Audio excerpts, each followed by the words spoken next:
ओम नमः शिवाय। ओम नमः शिवाय। शिव हरि बच्चों, बोलो श्री कृष्ण भगवान की जय। विष्णु लक्ष्मी की जय। अपने अपने माता पिता की जय। अपने अपने गुरुदेव महाराज की जय। राधा कृष्ण की जय। छोटा लड्डू गोपाल की जय। भागवत पुराण की जय। भागवत पुराण का 12वां अध्याय, ध्रुव को कुबेर का वरदान और विष्णु लोक की प्राप्ति। बोलो श्री कृष्ण भगवान की जय। श्री मंत्रे जी ने कहा, विदुर जी, ध्रुव का क्रोध शांत हो गया। वह यक्षों का प्रदेश छोड़कर कुबेर जी के यहाँ गए। उस समय यक्ष, चरण और किन्नर उनकी स्तुति कर रहे थे। उन्हें देखकर ध्रुव हाथ जोड़कर खड़े हो गए और मन ही मन कुबेर जी की स्तुति करते हुए अपने कृत्य के लिए क्षमा याचना करने लगे। स्तुति समाप्त होने पर कुबेर जी ने ध्रुव की ओर दृष्टिपात करके कहा, हे शूद्र हृदय क्षत्रिय कुमार, तुमने अपने पितामह के उपदेश से यक्षों के प्रति अपने वैर भाव को त्याग दिया है। इससे मैं बहुत प्रसन्न हूँ। वास्तव में ना तो तुमने यक्षों को मारा है और ना यक्षों ने तुम्हें, तुम्हारे भाई को समस्त जीवों की उत्पत्ति और विनाश के कारण स्वयं महाकाल ईश्वर है। वह मिथ्या बुद्धि की मैंने यह किया अथवा तूने वह किया। ये कुबेर कह रहे हैं ध्रुव ऋषि से कि आप चिंता मत करो, टेंशन मत लो कि या इसको मैंने मारा या उसको मैंने मारा। होनी बहुत बलवान होती है, होनी होके रहती हैं। तो जो आप ये सोचे कि मेरे भाई को यक्षों ने मारा है, तो वो नहीं मारा, उनकी होनी थी। और आपने यक्षों को मारा तो वो भी होनी थी। क्योंकि आप इंसान जो कुछ भी करता है वो अपने बस से नहीं करता, वो उनका तकदीर में लिखा होता है। तो वो कदम गलत उठा देते हैं। इंसान, कोई भी इंसान बच्चों, किसी का भी जी लेके कोई राजी नहीं है, किसी का खून करके कोई राजी नहीं है, क्योंकि वो हो जाता है, गलती से हो जाता है। लेकिन बच्चों, गलती, कोई अगर गलती को जान के भी गलती करता है तो वो गलती है, और जो अनजाने में गलती होता है वो बच्चों बहुत बड़ा गलती है।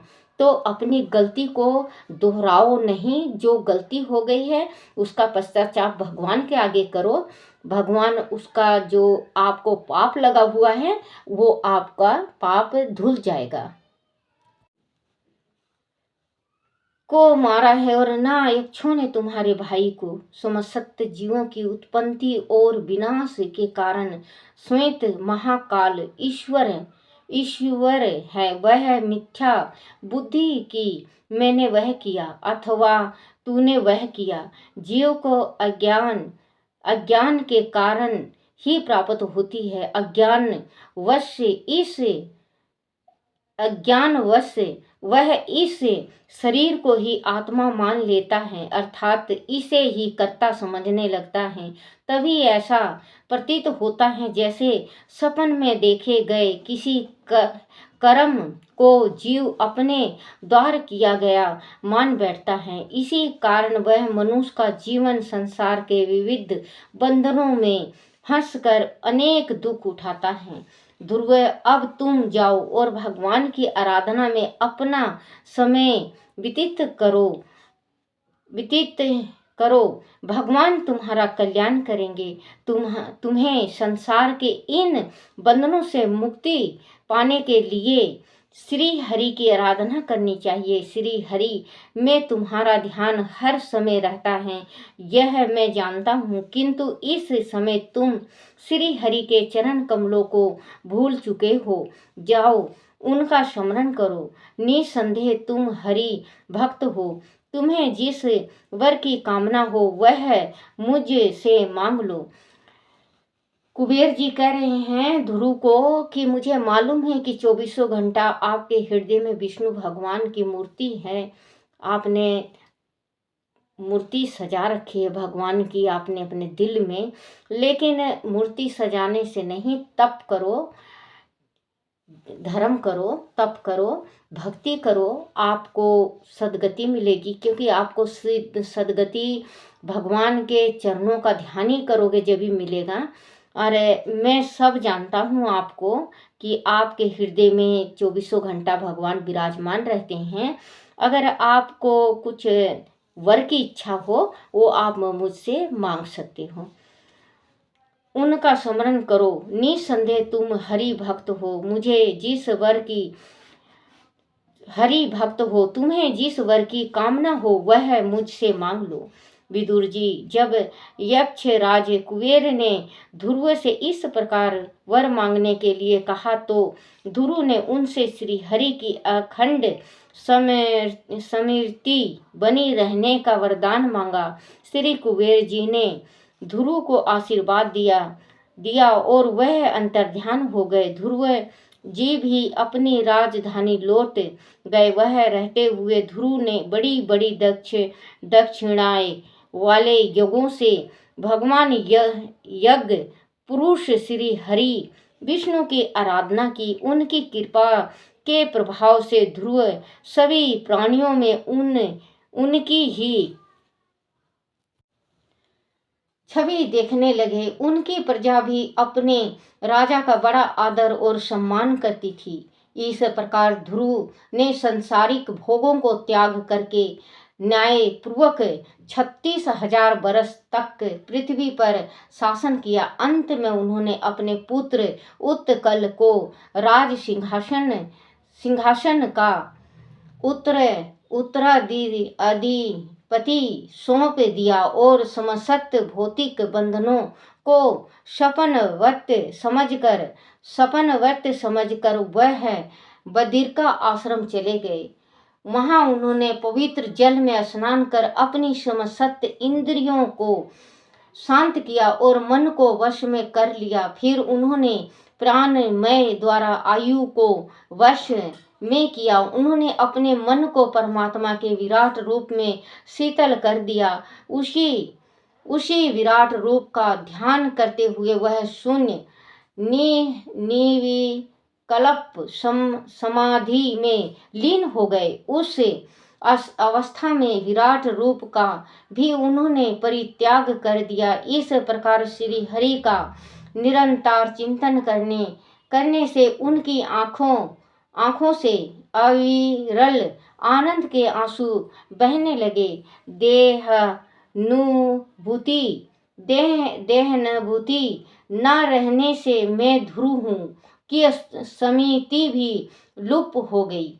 उसी समय ध्रुव जी ने आकाश से एक बड़ा ही सुंदर विमान उतरते देखा। उसकी अद्वितीय प्रकाश किरणों से 10 दिशाएं आलोकित हो उठी। उस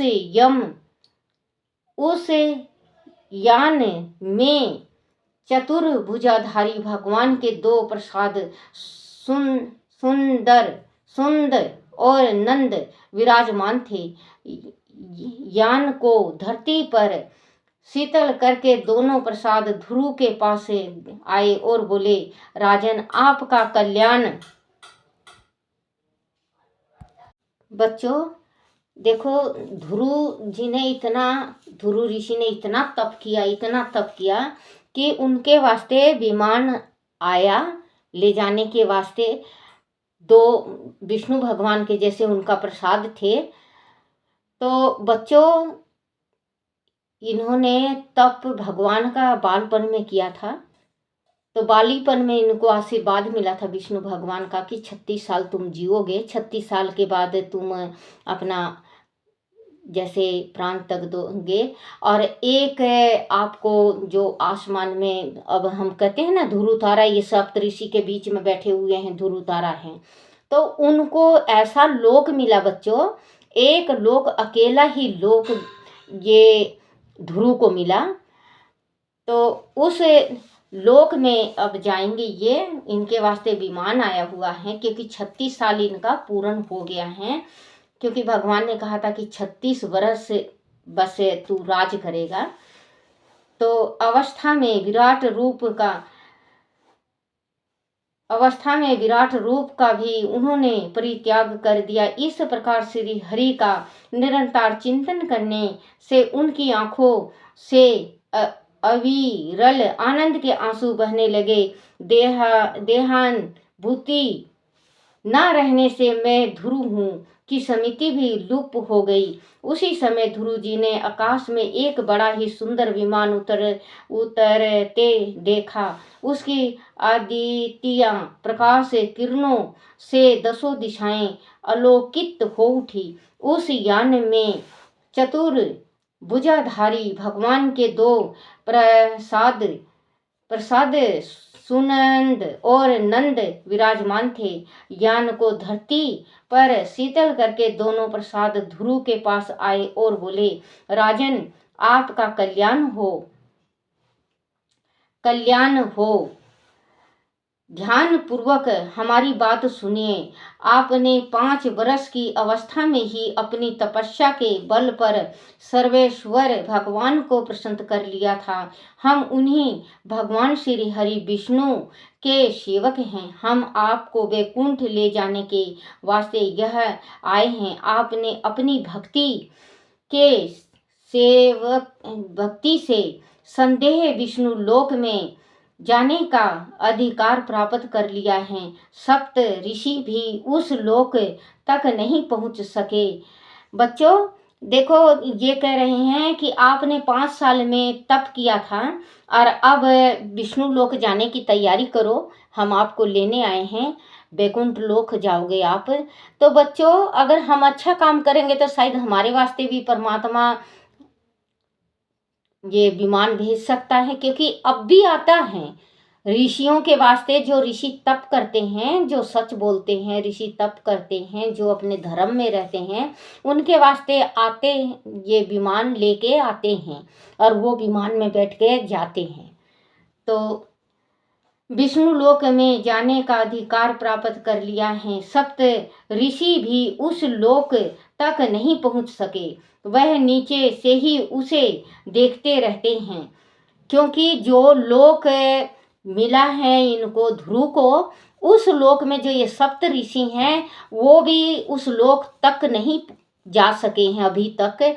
वो इस लोक को नीचे से ही देखते हैं कि हाँ भाई ये लोक है। उस लोक के आप महाराजा बने हुए हो रहते हैं, क्योंकि वह पहुंचना अत्यंत कठिन है। सूर्य, चंद्र, नक्षत्र और नारायण भी निरंतर उस लोक के चक्कर लगाते रहते हैं। चलिए अब आप उसी विष्णु धाम में निवास कीजिए। भगवान विष्णु का वह परम धाम सारे संसार में वंदनीय है। आप वहीं चलकर विराजमान हो। वह श्रेष्ठ विमान श्री हरि ने आपके लिए ही भेजा है। श्री मंत्रेय जी ने कहा, हे विदुर जी, इस प्रकार भगवान के प्रसादों के मुख से अमृतमय वचन सुनकर ध्रुव जी ने स्नान करके बद्रिका आश्रम में रह रहे सभी ऋषि मुनियों को प्रणाम कर विदा ली और विमान की प्रदक्षिणा करके जैसे ही वह विमान की ओर बढ़े, वैसे ही मृत्यु रूपी काल उसके सामने आ खड़ा हुआ और मुस्कुराने लगा। लेकिन ध्रुव ने किंचित भी भयभीत न होकर मृत्यु के शीश पर अपना पैर रख कर विमान में प्रवेश किया। उसी समय ध्रुव को अपनी माता का ध्यान आया तो श्री हरि के प्रसाद सुनंद और नंद ने उनके मन की बात जानकर उनसे कहा कि उनकी माता सुमित तो पहले ही उनसे आगे एक अन्य विमान से विष्णु लोक जा चुकी हैं। देखो बच्चों, बेटा है ना, ध्रुव बेटा है, क्योंकि उसको ये पता है कि मैं चला जाऊंगा तो मेरी माँ अकेली रह जाएगी। तो जिस टाइम विमान में बैठे तो उनको माँ याद आई, तो ये जो नंद ये हैं सुनंद और नंद, इन्होंने कहा कि आपकी माता पहले ही विमान पे चढ़ के बैकुंठ लोक को चली गई हैं, क्योंकि बेटा बेटी को माँ की चिंता बहुत होती है। अब तो थोड़ा कलयुग है बच्चों, जो माँ बाप को नहीं मानते, लेकिन माँ बाप को मानना चाहिए। माँ बाप बिना संसार में कुछ नहीं है। भगवान कहते हैं मैं कहाँ कहाँ जाऊँ। अपने एक दफ़े परमात्मा इसने विष्णु भगवान ने लक्ष्मी से कहा, लक्ष्मी मैं अकेला हूँ, बच्चे पैदा होते हैं तो मैं कहाँ कहाँ जाऊँ। माँ लक्ष्मी ने कहा आप कहाँ जाओगे, सबसे पहले दर्जा माँ का होता है जिसने जन्म दिया है। माँ भगवान से भी बड़ी होती हैं। तो ध्रुव को माँ की याद सताई, तो ये जो दो प्रसाद थे इन्होंने कहा, बोले कि वो तो पहले ही वैकुंठ लोक जा चुकी है, आप बैठ जाओ। उनसे आगे एक अन्य विमान से विमान लोक जा रही हैं। ध्रुव ने उन्हें जाते हुए देखा और अन्य बहुत से ऋषि मुनियों को दूसरे विमानों में चढ़कर विविध लोकों में जाते हुए देखा। ध्रुव ने सूर्य और चंद्र आदि ग्रहों को भी देखा, सप्त ऋषियों के भी दर्शन किए। उन्हें पीछे छोड़ते हुए तीव्र गति से विष्णु लोक पहुँचे। इस लोक में उन्हीं की पहुँच होती है जो दिन रात प्राणियों के कल्याण के लिए शुभ कार्य करते रहते हैं, जिनका हृदय सदैव शांत रहता है, जो समदर्शी हैं, शुद्ध चित्त वाले हैं और सभी प्राणियों को प्रसन्न करने वाले हैं। भगवान श्री हरि भी भक्ति ही जिसका परम लक्ष्य है, वह पहुँच कर उन्होंने श्री हरि के दर्शन किए। विदुर जी, इस प्रकार उतान पद के पुत्र भक्त ध्रुव ने तीनों लोकों से ऊपर उस विष्णु लोक को प्राप्त किया। उस लोक की महिमा सहित देव ऋषि नारद ने प्रचेताओं की यज्ञशाला में इस प्रकार गाई। पति परायण सुमिति के पुत्र ध्रुव ने अपनी तपस्या के बल पर जिस प्रकार का परम पद विष्णु लोक में प्राप्त किया, वैसे पद को पाने के लिए ऋषि मुनि निरंतर प्रभु की आराधना किया करते हैं, किंतु फिर भी वह नहीं पहुंच पाते। साधारण राजाओं की तो बात ही क्या है। भगवान हे परमात्मा, हे मेरे विष्णु भगवान, हे मेरे कृष्ण कान्हा, जो भी ये सुने और पढ़े भागवत, हे परमात्मा सबको जिष्ट मुन की अंत आए विष्णु लोक देना।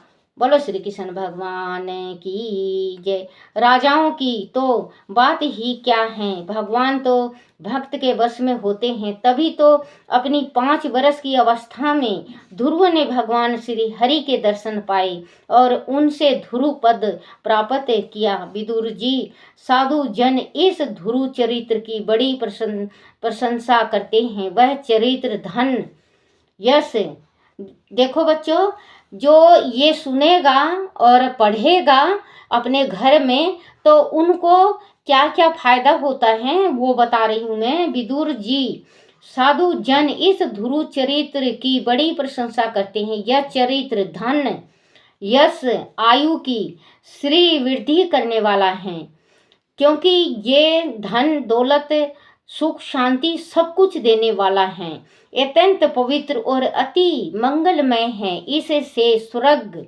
की प्राप्ति होती है, जीवन मरण के चक्कर से मुक्ति मिलती है, समस्त पापों का नाश होता है, दुखों का अंत होता है और भगवान की भक्ति करने की प्रेरणा प्राप्त होती है।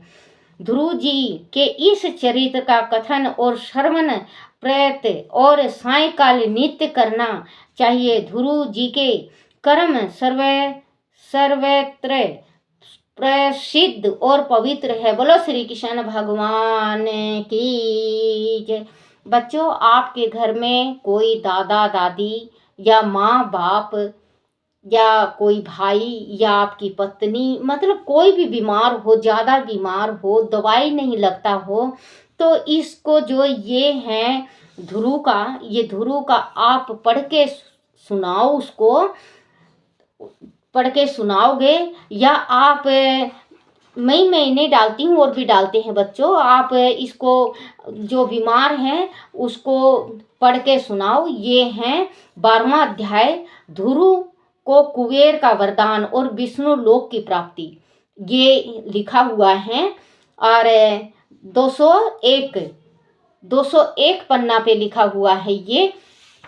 अगर आप मोबाइल देखते हो और आप ये सुनते हो तो आप मोबाइल, जो आपके घर में जिसकी तबीयत खराब है, आप दोनों टाइम इसको सुबह और शाम दोनों टाइम आप चला दो उसके जो बीमार हैं। देखना बच्चों, आपको 7 दिन में फर्क लगने लगेगा। आपको कुछ नहीं करना है, एक तुलसी दल और गंगा जल, एक कटोरी में 2.5 पत्ता तुलसी दल और थोड़ा सा जल रख के, गंगा जल थोड़ा सा 2 बूंद डाल दो और अब इसको सुनाओ। अगर आप मोबाइल में सुनाते हो तो आप मोबाइल में सुनाओ, अगर आप पढ़ सकते हो तो सुबह शाम पढ़ के जो आपके घर में बीमार है उसको सुनाओ। और जो जल है आप सारे परिवार लो, जो 2.5 पत्ता है उसको निगलना है, दांत के साथ चाबना नहीं है। जो बीमार है और जिस दांत नहीं है तो जल दे दो, आप उसको जल दे दो। देखना बच्चों, 7 दिन में उसको दवाई लगने लगेगी और उसकी तबीयत बिल्कुल ठीक होती चली जाएगी। इतना मतलब है इसमें, भागवत पुराण में इतना शक्ति है। आप करके देखो बच्चों, आप ये कहोगे हाँ दादी, हमारे ज़रूर कमेंट में लिखना। अगर आपके परिवार में कोई बीमार है और आप ये करते हो और उसकी 2 दिन में, 4 दिन में, 7 दिन में उसकी तबीयत ठीक होती हो तो ज़रूर आप कमेंट में करना, बोलना, बताना मुझे कि हाँ दादी, हमने 2.5 पत्ती तुलसी दल और गंगा जल रख के आपका ये सुना, पढ़ा हुआ, या हमने खुद पढ़ा। आप ज़रूर कमेंट करना बच्चों, मैं आपका कमेंट का इंतज़ार करूँगी। और परमात्मा आपका भला करे, माँ लक्ष्मी आपके सदा सदा जीवन साथ दे और परमात्मा आपकी मनोकामना पूर्ण हो। बोलो श्री कृष्ण भगवान की जय, भागवत पुराण की जय।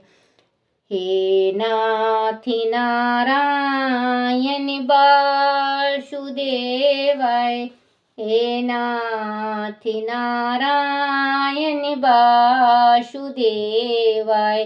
श्री कृष्ण गोविंद हरे मुरारी, हे नाथि नारायण वासुदेवाय, हे नाथि नारायण वासुदेवाय, हे नाथि नारायण वासुदेवाय।